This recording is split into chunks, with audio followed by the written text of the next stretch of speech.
जय श्री कृष्णा। राधे राधे। दोस्तों, आज हम आपको रंभा एकादशी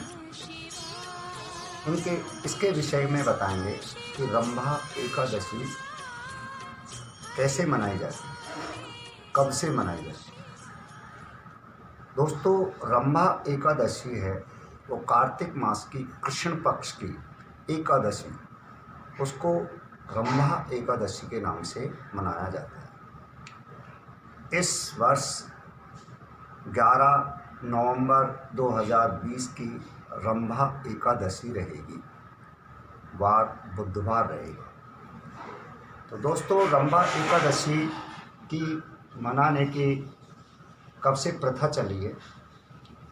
विष्णु भगवान के व्रत जो होते हैं वो एकादशी व्रत होते हैं।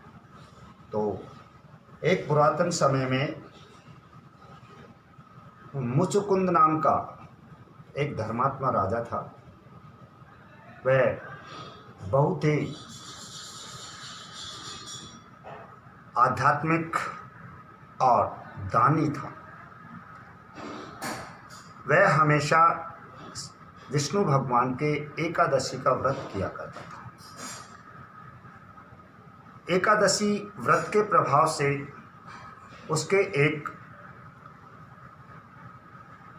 कन्या का जन्म हुआ और कन्या है, कन्या का नाम उसने चंद्रभागा रखा। तो चंद्रभागा भी अपने पिता की तरह एकादशी का व्रत करती थी। जब वह बड़ी हुई तो मुचुकुंद ने उसका विवाह चंद्रसेन के पुत्र शोभन से किया। शोभन है, वह भी बहुत आध्यात्मिक था।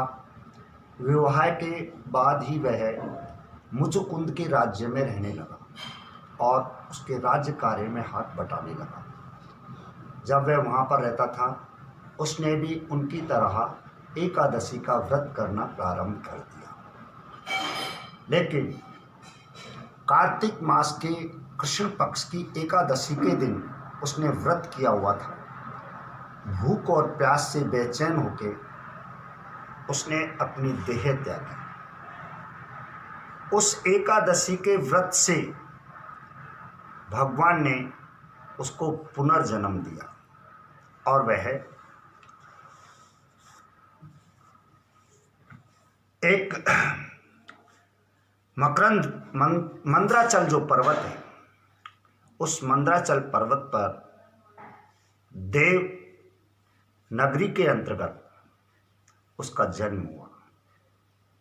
जैसे उसका जन्म वहाँ हुआ, रंभा आदि जो अप्सराएं थी इंद्र की, वो सभी उसकी सेवा में उपस्थित हुई। रंभा आदि सभी अप्सराएं शोभनम के पुनर्जन्म जब हुआ, उसकी सेवा करने लगी। एक दिन जब वह बड़ा हो गया तो मुचुकुंद है वो मंद्राचल पर्वत पर भ्रमण करने के लिए गए। तो वहाँ उसने शोभनम को देखा। तो शोभन जो था वह बढ़ऊ उसी समय जितना प्रतापी और उतना धर्मात्म था, उस जन्म में भी वो उतना ही धर्मात्म था और ऐसा ही था जैसे वे पहले जन्म में था।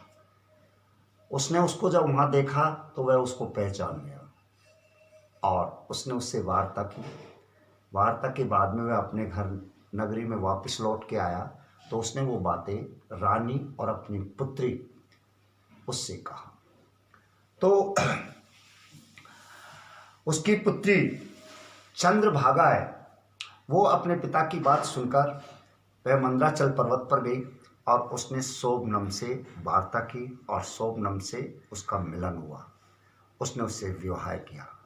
अब वो सुखपूर्वक जीवन व्यतीत करने लगी और रंभा आदि जो अप्सराएं थी वो उनकी सेवा करती थी। इसीलिए रंभा के नाम से ही इस एकादशी का नाम रंभा एकादशी पड़ा है।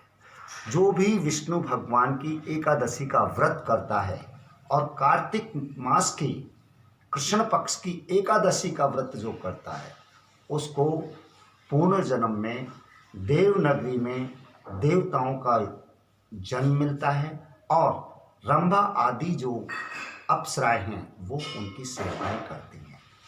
जय श्री कृष्णा, राधे राधे।